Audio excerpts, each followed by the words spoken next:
Hi, I'm Cameron. And I'm Hayden. And this is Until the End of Crime.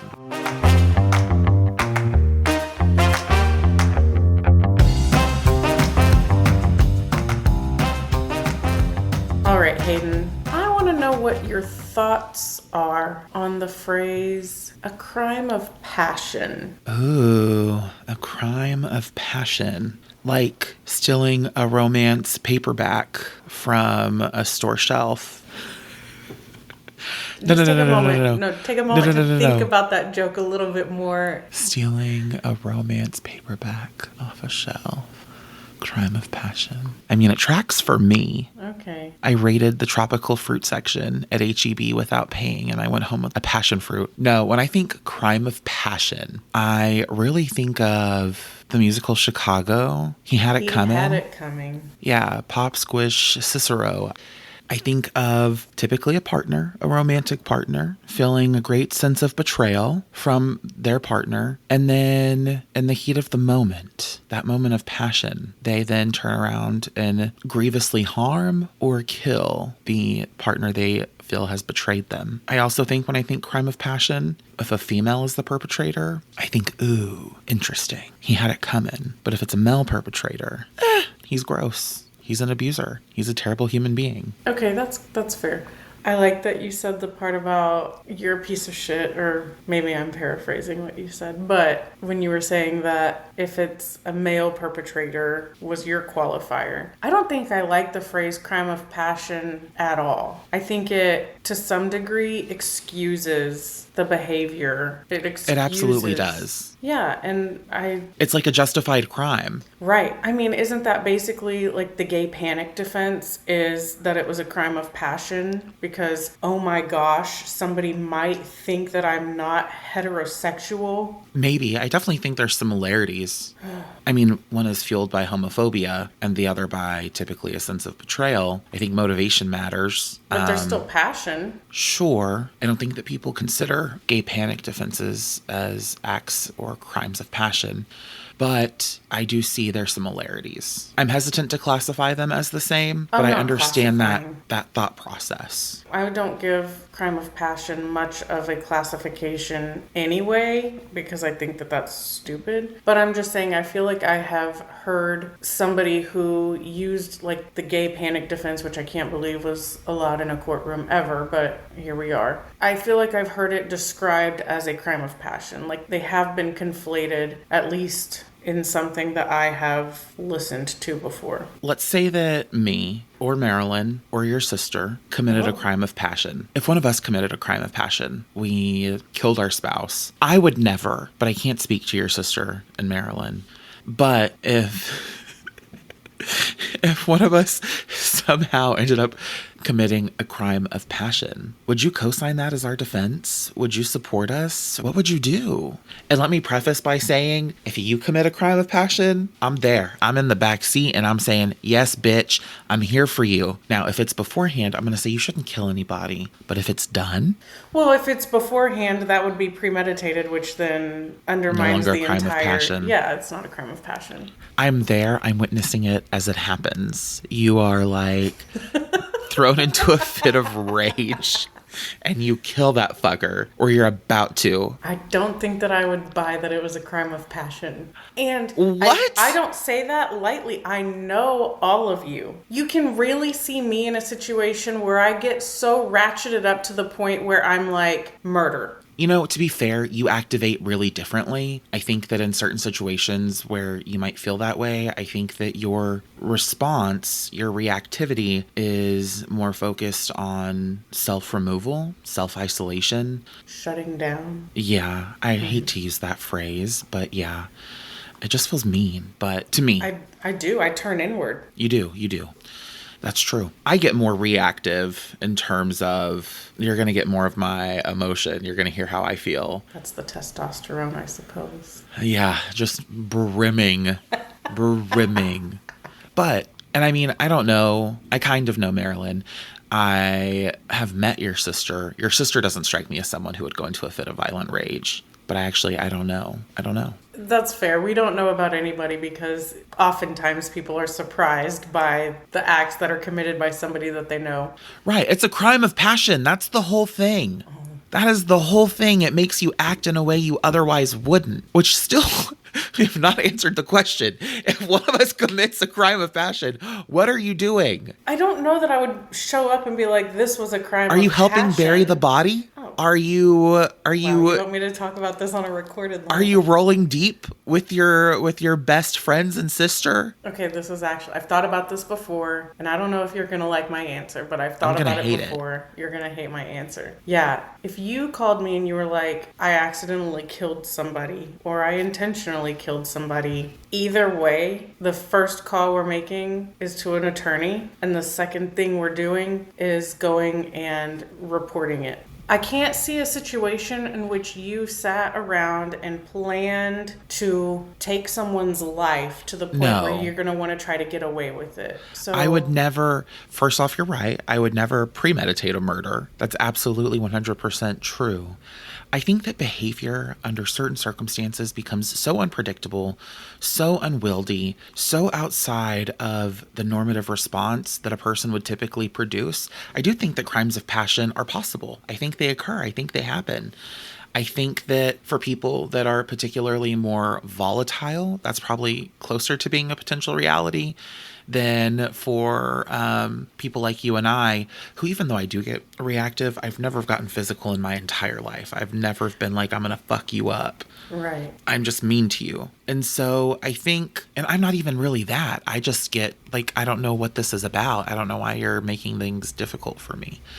So I think when we talk about you'll crimes, address it. Maybe you'll address it. I will directly address it, which I think is the part that comes off as sometimes combative. I will be direct. I do think that crimes of passion are possible. I do, because there are people in my life who I don't think would ever premeditate a murder. But I think given the you wouldn't be surprised to get a phone call. would not.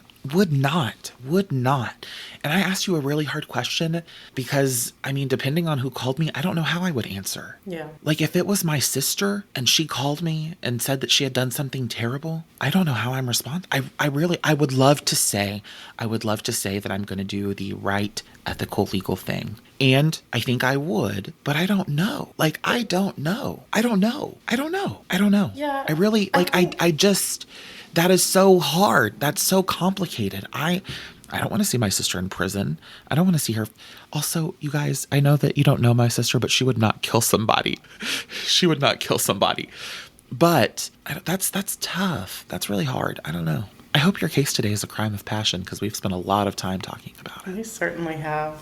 One, I can't imagine letting somebody else have that much control over me, which is to me what it kind of boils down to. If you're gonna, I mean, the volatility, I can't let them dictate my actions that much. It's just not even true anyway. It's just not true. Nobody else is responsible for the actions that you take. But yeah, I think I would need to know a little bit more about the circumstances surrounding how we got to this point. Like, I would need to know if it was premeditated, but you're specifically saying it was not premeditated. It was in the heat of the moment. Genuinely a crime of passion. But I told you already, I don't like that phrase. I don't think that it's... Sure, I don't love it either. But when we're talking about it, I think it's just a phrase that is used to excuse the behavior of someone.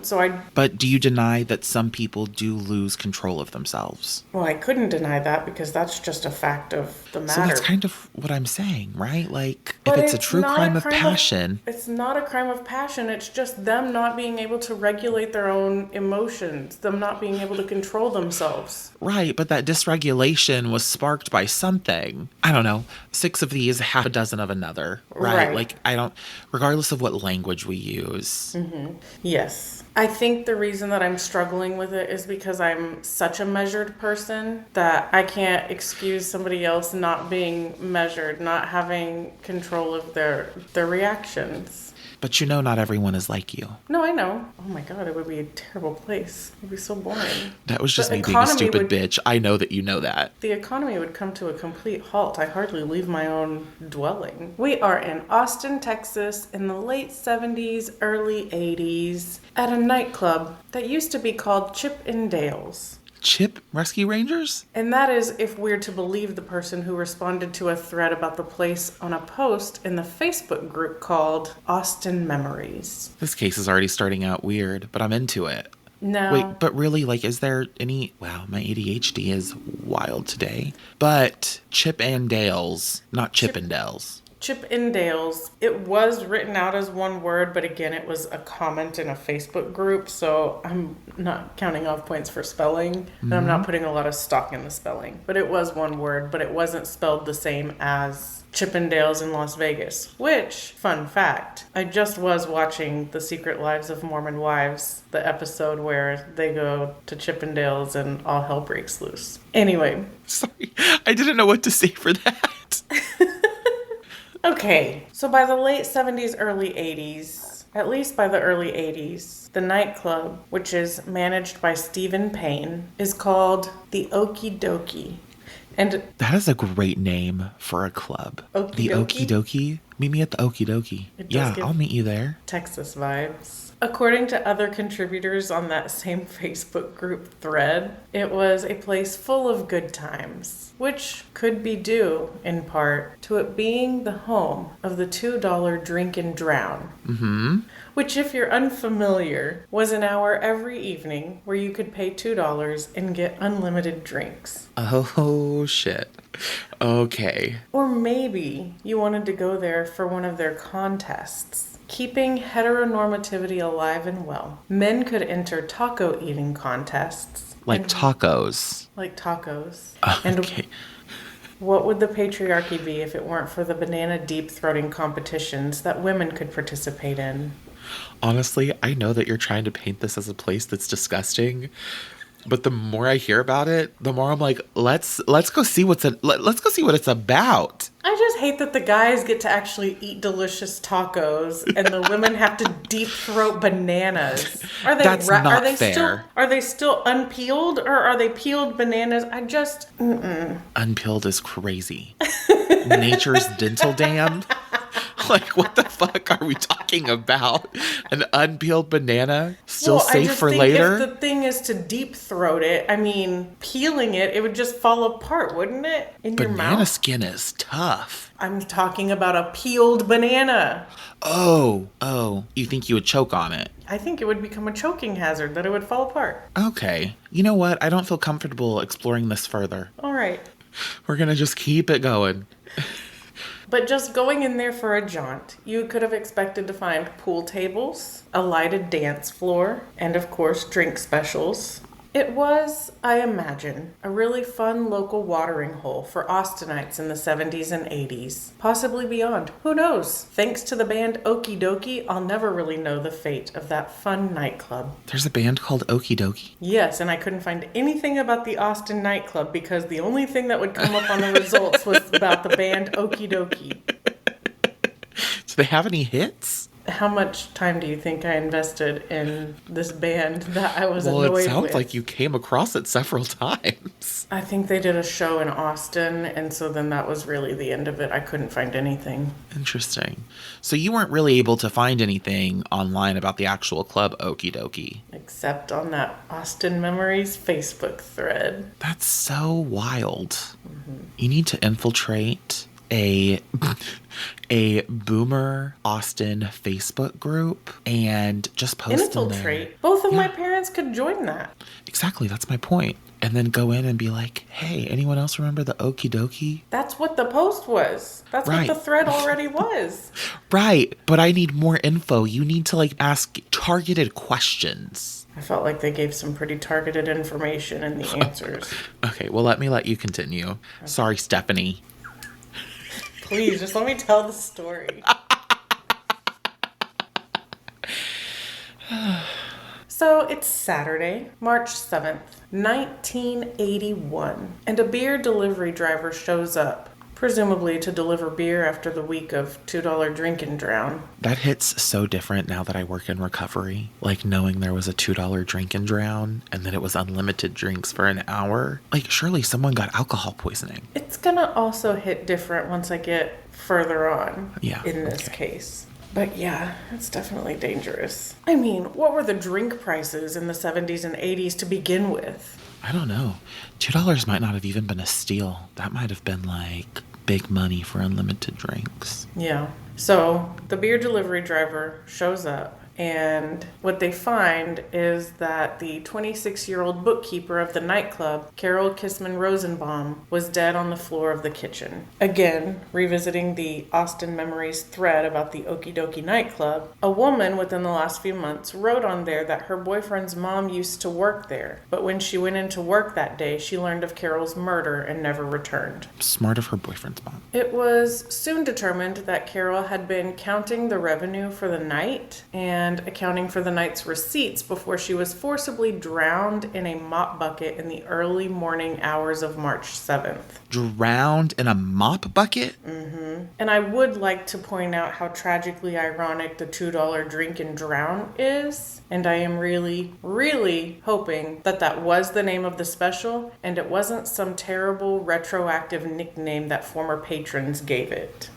Surely not. That would be so cruel and tasteless. Doesn't the 80s feel like kind of the Wild West a little bit? I mean, pick a fucking decade.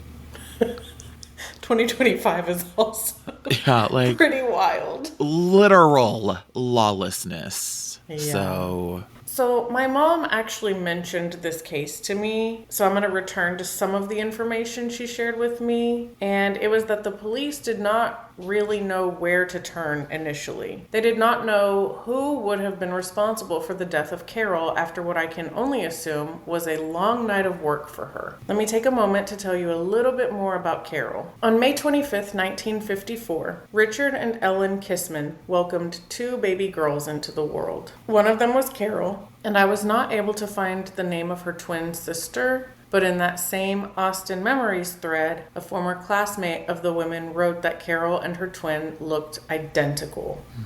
Carol was described as vibrant and friendly, someone who everyone loved and who never met a stranger. She was fun and outgoing and had beautiful red hair. The picture that I saw, it was long and it was like what you think of when you think of red hair. Is there like a celebrity you could liken it to? Lindsay Lohan? Lindsay Lohan or maybe Emma Stone? Okay. I'm tracking. I couldn't tell you exactly when or to whom she got married, only that she took the name Rosenbaum at some point. And around 19 or 20, Carol welcomed a daughter of her own. Carol liked to play pool, listen to country music, and was in the process, from what I can tell, of working on giving an antique coach that her grandmother had given her a new life by restoring it. By 2006, it seems that Carol's daughter has had 3 children of her own, which just highlights how much she has had to miss out on. Yeah. I mentioned that from what my mom could recollect, this wasn't the easiest case for the Austin Police Department to solve. I didn't find a whole lot of information about this case, particularly the investigation into it, but I'll say this. My mom, who was almost a full year younger than Carol and lived in Austin at the time, remembered how she had been killed, remembered that she worked at a nightclub, and even remembered Carol's first name, despite not having followed the case much beyond the initial reporting of the murder. So I'm going to go out on a limb here and assume that this wasn't an open and shut case for APD. Yeah. But my source is my mom's memory, and really she was surprised when she pulled Carol's name out of her brain. I also mentioned right at the beginning that the night manager of the venue was Stephen Payne, who claimed that he had to consume, quote, pills and alcohol to function at the job. So, speaking about your thoughts about the $2 drink and drown in the context of addiction, we've also got a nightclub manager who is probably in the throes of an addiction of his own. Yeah, it sounds like some substance use disorder, potentially. If you had a client who came in and told you they worked in a venue that served alcohol and that they needed that as well as pills in order to function at their job, how would you navigate the conversation after that? Oh my gosh. Well, they'd have to undergo an assessment. And then, based on the results of that assessment, we would form potential diagnoses and a problem list and start treatment. But if they came in and they were showing clear signs of intoxication or withdrawal or something of that nature, they would be probably referred to a higher level of care so that they would be able to start that process as necessary. If they were looking for sobriety, I don't know if that's something that Stephen was looking for. I avoiding a soapbox. I feel like much like you, much like anyone who is an empathetic person, I've always been empathetic towards issues of substance misuse. But now working in it, I feel so incredibly tender about it. And I only ever want to speak softly and gently and kindly in the context of substance use. And so that is tough. It is tough to be in a situation where you feel like you're relegated to using substances to navigate your daily life and mitigate the negative circumstances, consequences, experiences that are making you turn to that substance. And so it sounds like potentially either working there was its own trigger in terms of, what kind of things he had to deal with, but also it could have just been the social environment aspect of working in a situation where it sounds like alcohol and potentially drug use was widely co-signed, acknowledged, engaged in. And so I don't even remember what your question was. What was if you had a client who came in and told you they worked in a venue that served alcohol, they needed that as well as pills in order to function at their job? How would you navigate the conversation after that? I didn't read the next sentence, which is, I don't need a detailed treatment plan, but what, if any, are the red flags for you there? If they're trying to get sober, we would definitely have to get out of that environment. Yeah. That's complicated because it's his livelihood. It's how he lives. Right. It's which came first, the chicken or the egg, and then how do you get out of that? If it's something that you don't know how it started, which you would know because you would, as part of the treatment, you would talk to him about it. But how do you unravel such a tightly woven? I will say that's what I love about social work is that we look at person and environment, and you can't CBT, DBT, EMDR your way out of poverty. You can't do those things out of job insecurity or housing insecurity. You can really only do that through systemic change or resource finding and resource connection. And so that's just me giving a shout out to my favorite profession. So shout out social work. If any social workers listen, you have my heart. You're the best. Reach out, say hi. Yeah. Oh my God. Okay. So I'm going to jump forward just a bit, but it's only because I could literally not figure out how we got from the murder of Carol on March 7th to Stephen Payne, who was 24 at the time of this, being in custody and signing a confession for said murder at 5 a.m. on May 27th, only 2 days after Carol would have turned 27. Strangely, this episode also releases May 27th, so let's just keep the weird timing going. This confession laid out the following events that led to the death of Carol. Stephen left the Okey Dokey nightclub in the early hours of March 7th, but realized that he needed to return to the club to get a phone number. I'm not sure what type of phone number that he needed so badly. The information provided did not say. But when he returned, he found Carol there, working on getting the financial side of things closed out before she intended to go home. He used the telephone, and after ending the call, he engaged in conversation with Carol. I'm going to guess that the phone number was of some lucky patron who happened to be at the club that evening prior, because it is alleged that Carol taunted Stephen about his promiscuity, referencing that he had only recently recovered from having a venereal disease, or STI as we'd call it today. Do we know what it was? Not that it matters, I'm just interested. I don't. It just said that she was taunting him about having a venereal disease. Okay.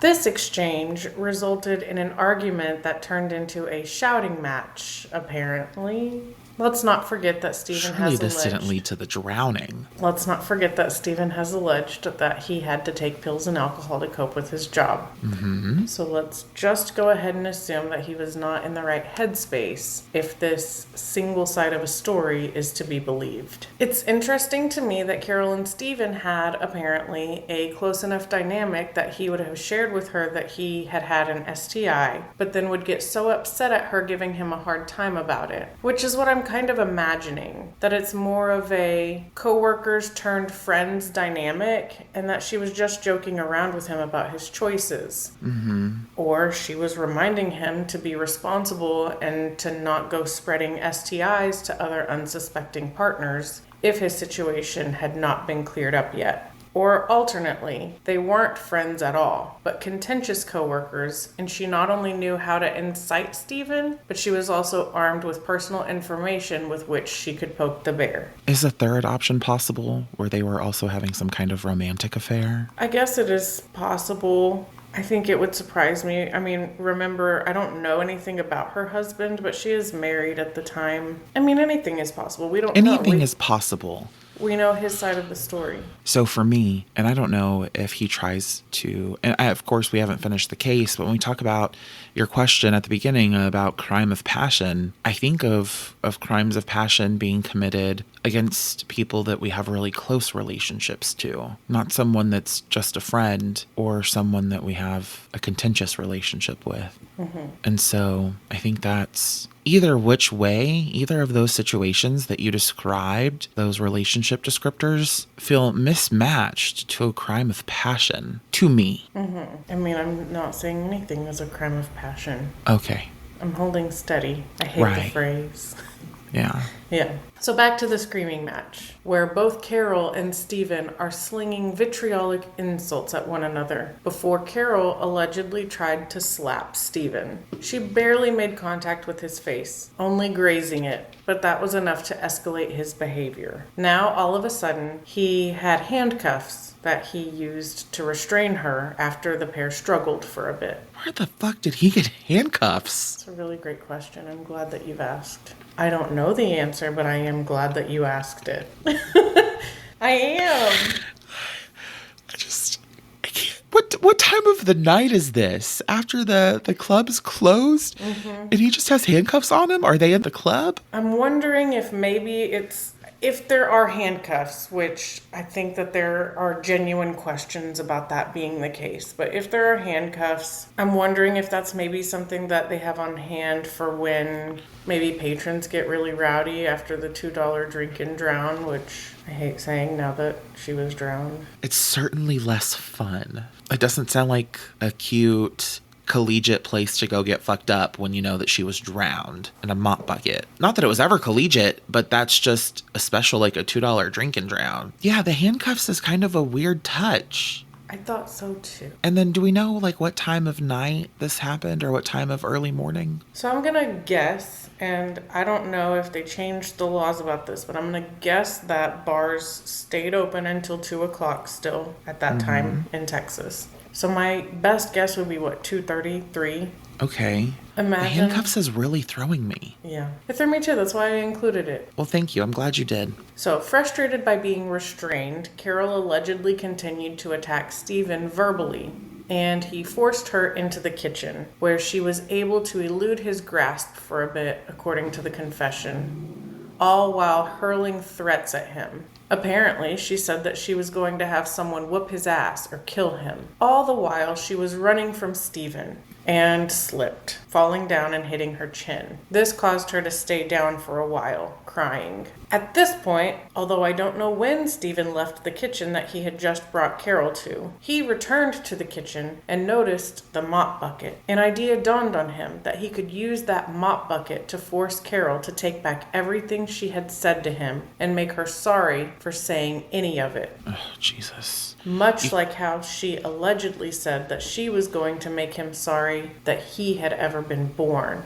according to the confession. You know, it's... not to make everything about gender theory, but it sounds so patriarchal. I am going to use this mop bucket to make this woman take back all of the things that she said that I didn't like. To think that's even an option. I mean, I don't know where the deep throating the banana idea was born, but probably the nightclub manager. Listen. Is it patriarchal? Maybe. I don't hate the banana deep throating contest. I think that's so fierce. I hate that the men get to eat something delicious and the women have to shove something down their throats. No one says they can't eat the banana afterwards. It's not a fucking taco. I know. I'm being fruit. I'm being intentionally obtuse. But yeah. I just think, like, sometimes shit can be all in good fun, but using it as a way to then instead justify your murdering of somebody. My God, that sounds worse than waterboarding. You're literally drowning somebody. Mm-hmm. Like, what? So, Stephen brought Carol to the kitchen, right? Mm-hmm. According to the confession. He brings her there. She's still handcuffed and saying things to him. She breaks free. She runs away from him in the kitchen, I assume, because she falls down in the kitchen. And then he returns to the kitchen. So to me, there are immediately continuity issues with this confession. We've got, where did the handcuffs come from? We've got, he brings her to the kitchen. She breaks free and he turns around and goes the other direction? Or he follows her? It doesn't make sense. It does not. This confession that was signed at 5 a.m. must have been an early start to their day, huh? Or more likely, he'd been there overnight and they'd been interrogating him that whole time. A late finish to a long night. So anyway, Stephen was enraged by the entire exchange, and so he filled up the mop bucket, approached Carol with it, and demanded an apology. She didn't apologize, though. She just hurled more insults and threats at him. And so Stephen dunked her head into the mop bucket. She thrashed and kicked, and the more she fought back, the angrier he became. He brought her back up and claimed that she continued to fight back with her legs and her words. So he repeatedly dunked her head into the bucket. According to Stephen, who didn't want to kill or hurt anyone, and who hadn't held her head underwater for that long. Didn't want to. He raised her head at some point and realized that she was either dying or dead. So he apologized to her, saying that she wasn't supposed to be dead, and then I guess left her either dying there or left her body to be found by someone else. Steven's a punk-ass bitch. I'm having a couple of thoughts. Mm-hmm. One, I think that Carol was a badass to never stop fighting, right? The whole time if that part of his story is to be believed. I like this idea that she remained strong and steadfast. I think even in him giving this version of events to authorities, dude, you still committed a murder. That's not, I'm really hung up on crime of passion. That's not a crime of passion. I don't know that Stephen did this. You think it was a coerced confession? From somebody who suffers from substance use disorder, who just happens to work there and be convenient. Also, I know that this is 10 years earlier, but there's a lot of the investigative things that are ringing Austin Yogurt Shop to me in a way that is arresting somebody to close the case rather than to find the person who did it. Mm-hmm, mm-hmm. The overnight interrogation, what tactics were used, what was allowed in 1981. So you think it was more about, go ahead, I'm sorry. Closing the case. Yeah, clearing the queue. I don't think that the timing of him being brought in for an interrogation a day after her birthday is all that coincidental. Right. I guess I'm taking for granted the fact that I think, as you tell me the story, I think less about the substance use disorder, as obviously that can affect memory, right? But beyond that, I'm unsure of what role I think it would play in a confession. But when we're talking about, to complete that thought in a way that makes sense, I think I'm kind of going along with the narrative that you're providing me. Mm-hmm. And so even though there's a level of suspicion from you about this confession, I think for right now, for the purposes of what we've been doing, I've kind of just been accepting the narrative as it comes. Mm-hmm. And so going off of that alone, it's repulsive and disgusting. Yeah. So I don't know. I don't know how I'm supposed to feel. I don't know what the end goal is. I think that his use of pills and alcohol to cope with his job or his life or whatever he's using it to cope with make him more susceptible to being coerced into a false memory and or signing a false confession. Was he still using at the time of his arrest? There are a lot of It factors was it was within 3 months of her murder, and if he did it, then there's no doubt in my mind that he was still using, because it would be to cope. But even if he didn't do it, one of your employees or coworkers or whatever the dynamic was murdered at your job shortly after you left for the night. Right. I think, so his confession came 3 months after her murder? Just about. March 7th to May 27th. So then he was likely still using, and even if he wasn't using, he could have easily been suffering the effects of post-acute withdrawal syndrome. And so, for some reason, I thought it was 10 years in the future that he... No, I said Austin Yogurt Shop was happening 10 years in the future. That investigation. Sorry, that was 1991, and this is 1981. Okay. It makes more sense to me now. If it was 3 months later, then yeah, this is... Right. This is really... I got way fucked up with 10 years ahead, like 10 years later. Sorry. So, no, that absolutely, I don't think you could consider that a credible confession. Right. Yeah, I thought you were so crazy for a minute. I was like, what is she talking about? But now I'm on the same page. Okay. Yeah. What the fuck? Yeah, 2.5 months later, was brought in the day after her birthday. Uh-huh. Yeah. So Which would have been an emotionally charged time for him if he didn't do it. It was probably an emotionally charged time for anyone who worked at the fucking Okey Dokey. I think it was a push for police to solve this case. Like, her twin just celebrated her first birthday alone in her life. Also, the shock and trauma alone of that happening at your workplace would automatically make you emotionally rattled, probably emotionally unreliable, affecting your cognitive abilities to process events related to it. That's what an odd... You're right. This does not look good for Austin PD. Not to me. Not in my opinion. Yeah, I'm right there with you. Not in mine either. But you know what? We've had such a poor understanding of mental health for so long. And I still think it's going to improve drastically in the future. And so there is also a sense of, I think they were probably doing the best with what they had at the time. Sure. But how fucking good was that? Right. Okay, I'm sorry. Please continue. I feel like I really understand a lot better now. Okay.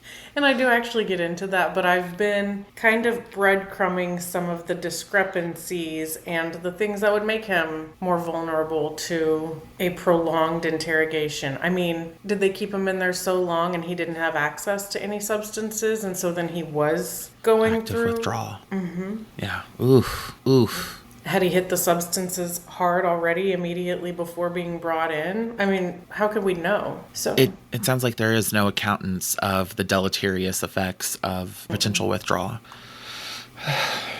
Or even active use. Right. Or, I mean, any of it. Yeah. So, as I mentioned, I don't know how we quite got to Stephen being brought in by the police, aside from what I imagine was everyone who worked at the Okey Dokey, particularly that night, being questioned by them. I don't know how that went, but I can assume that there was something about his story or his behavior that made the police suspicious, which could tie back into his substance use disorder. Right. Yeah.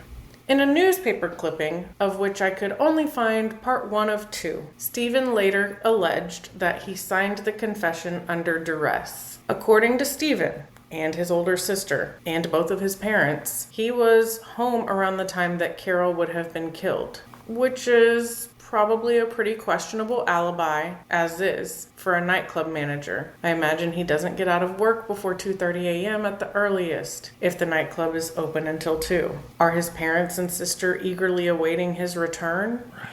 The man who was returning to the club for a phone number, if that's to be believed. The most important phone numbers are left at clubs in the early morning hours by people who are allegedly accused of being promiscuous. And I'd be interested to know what time they determined the time of death of Carol to be in 1981. How could they have known what time she was killed with certainty and that Stephen was home by that time? Mm-hmm. I'm not saying he didn't do it. I'm just not convinced either way. Right. I'm not convinced he did it, and I'm not convinced he didn't do it. I think that the investigation, which I admittedly could not find much about, was maybe not completely handled on the up and up. Yeah. By a 2025 standard. So it's also perfectly possible that what the Paynes are all claiming is true. Maybe he went home early that night. Maybe he never returned to the club for a phone number. Maybe he never encountered Carol. It's possible because I don't know that the police have a strong case, and I don't know that Stephen has a strong alibi, and it seems that no one had a strong motive. But here's what I do know. Stephen alleged that after a 12-hour interrogation with Joe Dale Morris, an investigator with the district attorney's office, he signed a confession to save his family further grief. According to Stephen, he was willing to do or say whatever to end the interrogation so he could protect his family from charges of perjury, which were being threatened by Joe Dale Morris, and so that he could go home and end his own life. Apparently, he was told that he should confess to what he had done because his poor mom wouldn't be able to survive prison once she was found guilty of perjuring herself. Oh my God. The way they can just say whatever. I know. And again, we've had this conversation before, and I can't remember what case it was, but there is this wild kind of duality, and I'm of two minds because do I want criminals to be caught? 100%. What lengths are appropriate and what limitations should be in place? Was it Deliana Hang? I think it was because of the kind of entrapment of it all. The blood. The whole blood diet. Oh, I remember I was super surprised because that was in Canada, right? Mm-hmm. I was like, surely Canadians are better about being transparent. I don't know, but here it doesn't feel right. It doesn't feel good. It doesn't make me feel confident that the confession is real. Yeah.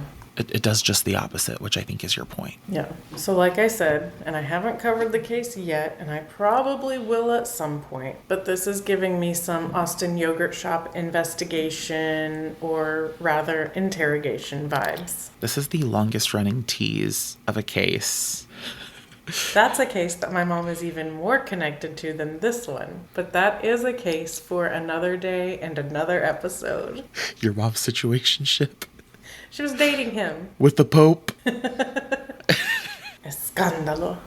Just because I'm trying to keep things consistent, I was not able to find much information on the original trial that Stephen stood for the murder of Carol Rosenbaum. All I was able to find was that his defense attorney was able to successfully win a delay in the hearing, which was reported on November 30th, 1981.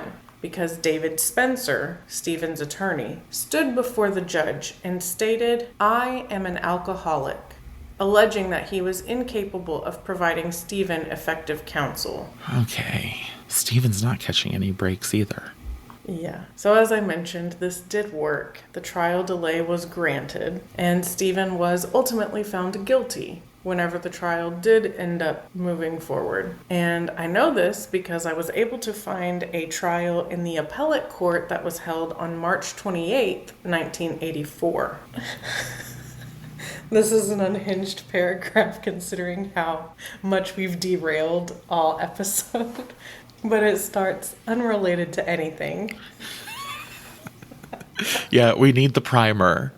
It's odd that the dates in this case, paired with my mom's knowledge of the case due to her proximity to it, made me realize that both of my parents were in Austin at the same time, but they didn't meet in Austin. My dad broke his neck in 1983, and so he was in a rehabilitation facility in Luling, if I'm not mistaken, where he and my mom met. She was doing a rotation for physical therapy. But I'm a little taken aback by this because in 1981, he would have turned 22 and my mom would have turned 26. So it isn't all that inconceivable to think that either of them could have gone to the Okey Dokey nightclub at some point. It's kind of similar to how they both attended the same junior high in England, but not at the same time. But like I said, none of this is really related to the case, but it was making me make some weird familial connections. Mm-hmm. So pardon the digression. Did your dad ever go to the Okey Dokey? Did you ask him? I should ask him. He's not going to remember. I think it's worth asking. Yeah. Did you eat tacos? Did you watch the banana deep throating contest?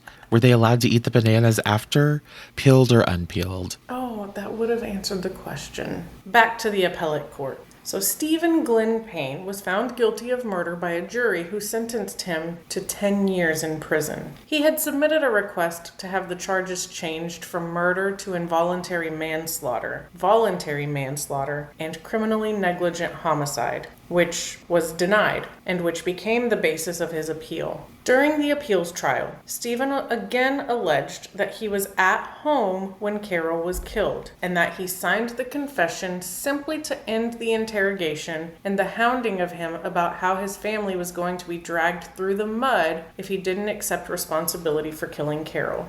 So let's get into the charges for which Stephen was appealing. First, we'll talk about involuntary manslaughter, which is basically illegal accountability for the reckless cause of someone's death. I imagine that part in the confession where he said that he didn't mean to kill her, but that he had held her head under the water for long enough to cause her death without realizing it is maybe where he was going with that.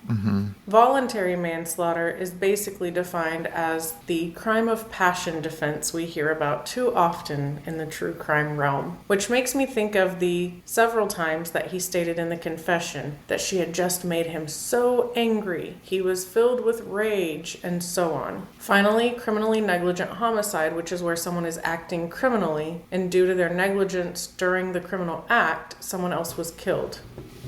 I got nothing for this one because literally the criminal behavior you're exhibiting can't be that you were restraining them and holding their head underwater. Okay. So that's, yeah, got it. I was like, that's, does that count if the criminal activity is meant to at least harm, potentially kill? Sounds like no. I think maybe if she was restrained or handcuffed or whatever and she was running and fell and hit her head and that caused her to die, yeah, maybe criminally negligent homicide, but I don't know. That one, sorry, that one definitely doesn't fit. Yeah. So with regard to the criminally negligent homicide and the involuntary manslaughter charges, the appellate court found that there was no error in judgment when the charges were not updated to those instead of murder. Okay. That leaves us with voluntary manslaughter. Yes, if the confession is to be believed, there was a scuffle, and it was most likely initiated by Carol's attempt to slap Stephen. Again, only if the confession is to be believed. I take issue with only getting one side of the story, particularly when the other side of the story can't be told because the narrator of the other side of the story was murdered. Right. It would be all too convenient for Carol to have been the initial aggressor. But what do you think, Hayden? Does this meet the criteria for voluntary manslaughter, if that's akin to a crime of passion? No, not for me. Not for my personal tastes. I want my crime of passion to be because you found your man fucking somebody else. I don't... Making fun of you because you had a venereal disease does not a crime of passion make. If it did, I'd probably be dead. So... It's one of those things where I'm like, no, this is not a crime of passion. Maybe by legal definition, maybe trained lawyers can make a case for that and have it make sense. But to me, I'm talking like you've been so egregiously emotionally wounded that your psyche doesn't know how to handle that experience. And it leads you to committing an act that heinous. But here, because you were getting teased, what, she made you feel like less of a man? No, that's not a crime of passion. Well, the judge determined that the case for voluntary manslaughter went out the window after Stephen had restrained Carol, securing her hands behind her back. Good. Additionally, after she fell and hit her chin, she was likely further debilitated, which shifted the dynamic in a way that made the murder charges more appropriate for his case than any other charge. The conviction was upheld. It is really, really hard for me to hold these two dissonant ideas that we're talking about charges for a crime that we're not even sure he committed. And so to have to explore the crimes when we're uncertain of whether or not he actually even committed the crime at all, I find that really frustrating and a little confusing because I don't know. I can't say that with certainty. Right. I don't know how. It was, I think, his attempt to just get out of prison sooner. Right. And I do understand that. But he was convicted of murder. Yeah. Whether he actually did it or not, he was convicted of doing it. So either way, 10 years for this murder is criminal in and of itself, in my opinion. I'm hoping I just read that wrong in the appeals court documentation. If he served 10 full years, he would have been out of prison for 34 years at this point. Do you know if he served 10 years? I don't know. And Carol's family is still serving their time. Her daughter grew up without a mother to help her through most of her major milestones. Carol's father died in 2011, and her mother died 2 years later, living out 30 and 32 years respectively without their vibrant daughter. And her twin turned 27 for the first time in her life, adding to her age by herself, less than 3 months after her sister was senselessly murdered. Carol Ellen Kissman Rosenbaum was laid to rest in the Cook Walden Cemetery in Pflugerville, one that I have driven past countless times, and some of those times I considered the stories of people buried there. Now I know one of them. Do you know the cemetery I'm talking about? If it's anywhere near the toll road, I've probably seen it. It's immediately off of 35. Immediately. Right as you're coming to the Pflugerville exit. I've seen it. The Cook Walden sign, I can picture it in my mind. I've seen it so many times. I remember seeing it as a kid. I remember seeing it when I lived in Pflugerville. No shit. So it's right off 35? Right off 35. I'm willing to bet I drove past it several times. Would I maybe have driven past it going to Round Rock? Yes. Yeah, then I think I know which one you're talking about. Yeah, that's where she's buried. Wow. So, I'm not sure that... I mean, was her murder on paper solved? Sure, yeah. But I'm not convinced that what happened in that confession or in the interrogation or any of that was what actually happened on that night or early morning hours of March 7th.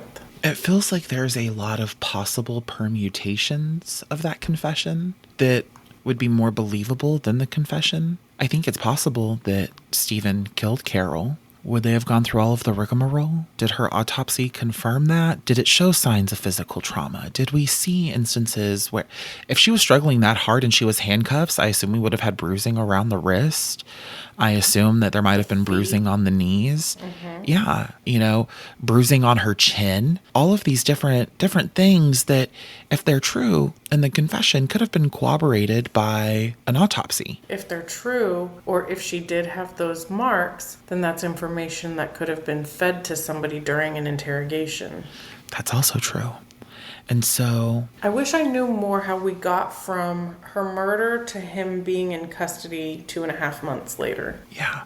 Were there other people of interest? Were there other suspects? What was the process like? Did it come from a tip? Did they find some kind of evidence at the scene of the crime? We know it wasn't DNA, but what could it have possibly have been? Did we ever figure out who was called from the nightclub at 2-something, 3-something in the morning? Was anyone else there? Could anyone have still been there while Carol was there? I mean, it happens all the time. It happens, they go through amusement parks at the end of the night because people will try to hide in bathrooms or in obscure areas to try to get away with staying in the park overnight. I mean, it would have been as simple as somebody being in the bathroom or hiding in a utility closet. Beyond that, it wouldn't have even had to have been malicious for a place that serves $2 drink and drown. I could imagine someone easily passing out. Now, in this instance, would it have been malicious? Yeah, right? We're killing somebody.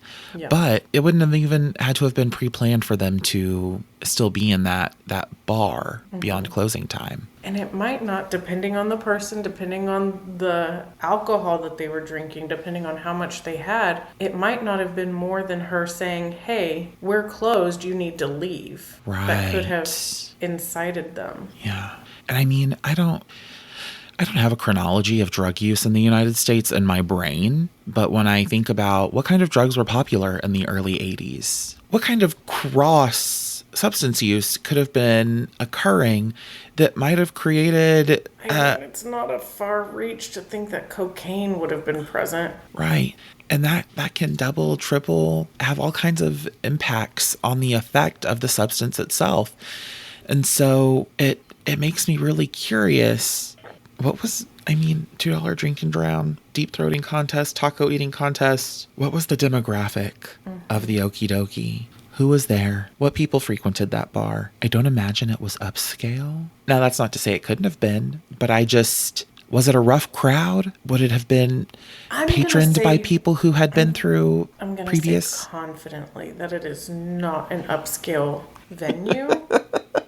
Because $2 drinking drowns reminds me that Marilyn and I used to spend many a night sitting at Sam's boat down the road from our apartment. And we would especially go on Wednesdays when well drinks were $2. Yeah. And I can tell you that that establishment was, what was the phrasing? It wasn't an upscale establishment. You were there. You made it upscale. 50-cent wings on Monday. Yeah, so there are so many factors that we don't know simply because of the limitations of available information, research. And so I think that you gave me a lot to think about in the context of what was available, but really it generated more questions than anything. Yeah, it is an unsatisfactory case. But my mom was like, yeah, there was a girl who worked at a club who was drowned in the mop bucket. And I was like, say less. Let me see what I can find out about this.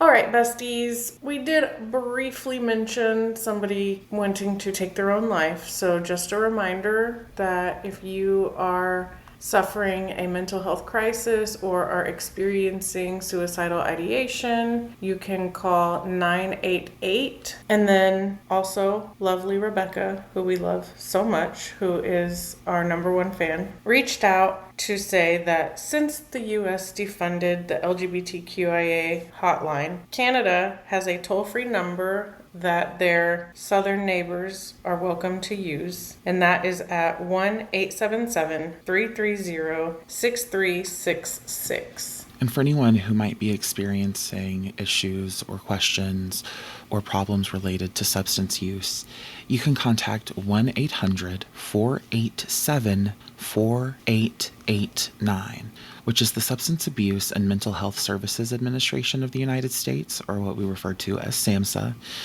which is a confidential, free, and 24-hour-a-day, 365 days a year, both in English and Spanish, for individuals and family members facing mental health and or substance use disorder crisis. Make sure that you're taking care of yourselves. A complete list of sources and any links can be found in the show notes.